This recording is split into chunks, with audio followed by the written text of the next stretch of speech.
Why seniors need heavy lifting. All right, in this explainer, we're diving straight into some absolutely fascinating data. It actually suggests that the well-intentioned fitness advice your doctor gave you, yeah, it might literally be accelerating your aging process. So let's jump right into the clinical data that turns everything we know about senior fitness completely on its head. Are your safe workouts actively destroying your muscle? Now, that probably sounds a bit shocking, right? Especially if you're putting in the sweat equity every single day with your cardio and your light dumbbells. But look, based on the source material, we absolutely need to talk about it. Think about it for a second. You show up to the gym, you put in the work, you're super disciplined, you're doing everything by the book. But the results just aren't there.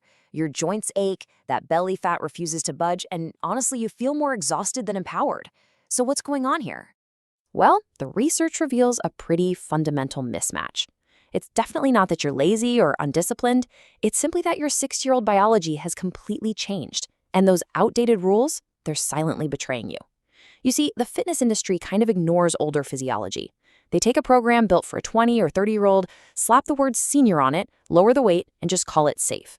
But your body doesn't need some watered-down 30-year-old's workout. It needs an entirely different strategy.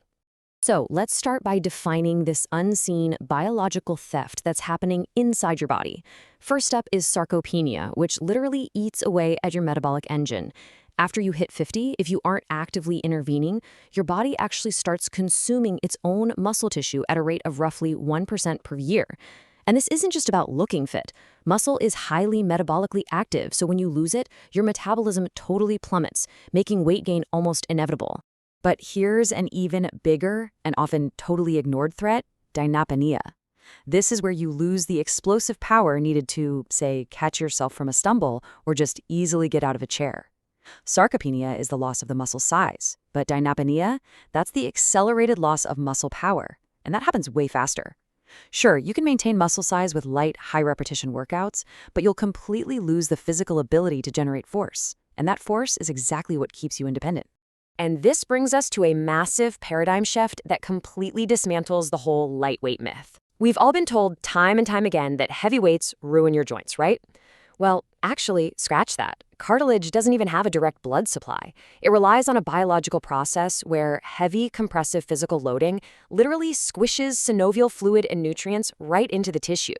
So if you only ever lift those tiny neon 3-pound dumbbells, you're actively starving your joints of the nutrients they desperately need to survive. Which leads us right into our next really dangerous trap: thinking that excessive steady-state cardio is the best way to burn belly fat. In reality, it spikes your stress hormones, signaling your body to consume its own precious muscle tissue. I mean, go to any gym in the morning and you'll see a row of super disciplined seniors just grinding away on the treadmills. But prolonged cardio triggers a massive release of cortisol. And cortisol suppresses growth hormone and actually promotes fat storage right around your midsection. Basically, you're burning your muscle to store belly fat. It's crazy. Now, you might be wondering, why does cardio betray you now and not back when you were younger? The crucial point is this number right here: 35%. A 60-year-old clears cortisol 35% slower than a younger guy, creating this really toxic biological trap. Back when you were 25, you could run for an hour, spike your cortisol, and your body would just naturally clear it out by lunchtime. But now, that cortisol just hangs around in your bloodstream for hours, sometimes even days, creating a totally hostile environment for the exact muscle you're desperately trying to preserve. So when you use those 3-pound dumbbells, your nervous system basically believes strength is no longer required, which allows your fast-twitch muscle fibers to just atrophy. Your fast-twitch fibers, the ones responsible for power, strength, and that athletic look, they're the very first to die off as we age, and they only wake up when a heavy load forces your nervous system to recruit them. Think of it this way: light weights are just a polite suggestion that your body completely ignores. Heavy weights, those are a biological demand. The clinical sources summarize this perfectly. Heavy weights are not dangerous for men over 60. The absence of it is dangerous. This quote literally hits the nail on the head. We've spent so long treating aging like some sort of disease of fragility, managing risk to the point of actually causing harm. Safe, controlled, heavy resistance training isn't the danger here, guys. The real danger is letting your skeleton and muscles decline at a rate that only heavy lifting can reverse. And when we look at the actual clinical data, the gap is just massive. Researchers at Tufts University looked at older adults, some of them even in their 80s and 90s. Those who lifted at 80 to 90% of their maximum capacity saw a staggering 34% growth in muscle fibers. The group lifting light weights, just 11%. I mean, if you're going to spend 45 minutes in the gym anyway, why on earth would you choose the method that gives you a third of the results?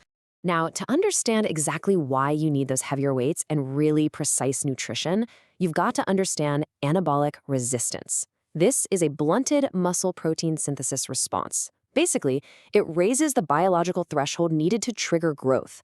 When you were younger, simply eating a chicken breast and doing a few push-ups was totally enough to trigger muscle protein synthesis. But as you age, your muscles become incredibly stubborn and resist those signals.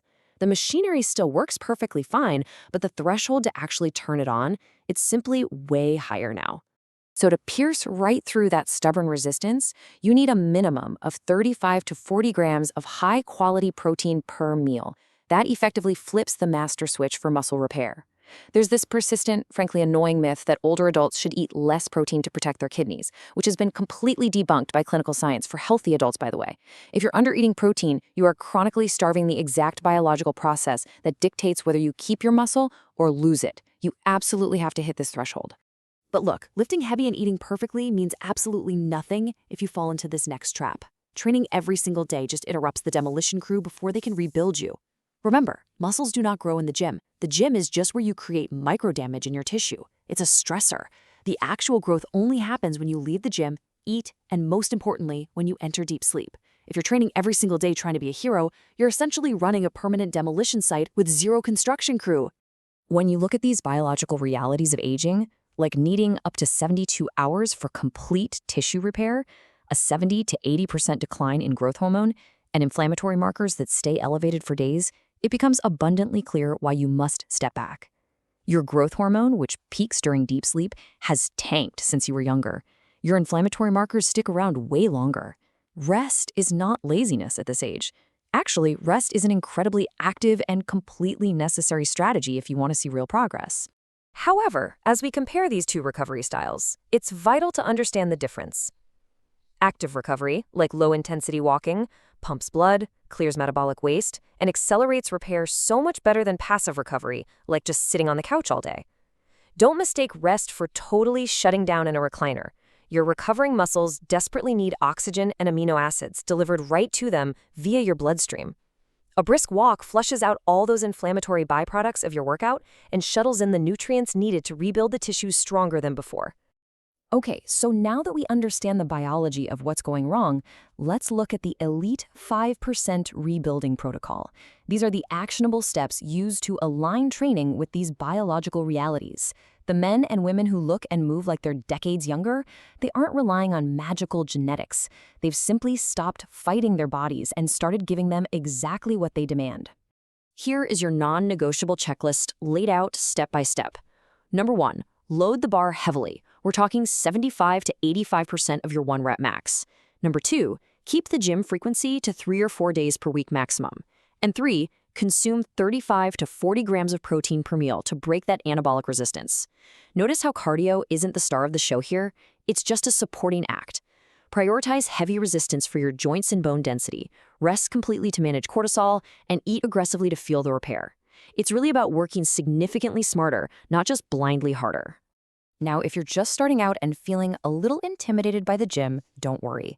The simple chair squat is a brilliant, completely equipment-free way to safely force your body to work against gravity and fight off that dynapenia we talked about. Seriously, try this today. Just sit on the edge of a sturdy chair and stand up without using your hands to push off. Then lower yourself back down slowly, over like 3 seconds.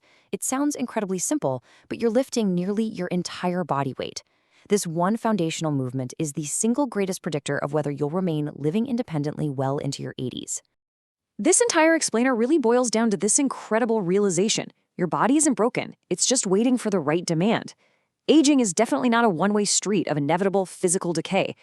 The decline you see around you, it's largely just the consequence of underloading, undereating, and under-recovering. Your muscles, your bones, and your nervous system haven't retired. They're highly adaptive, and they are desperately waiting for you to send the right signal. So I want to leave you with this provocative choice to deeply consider before your next workout.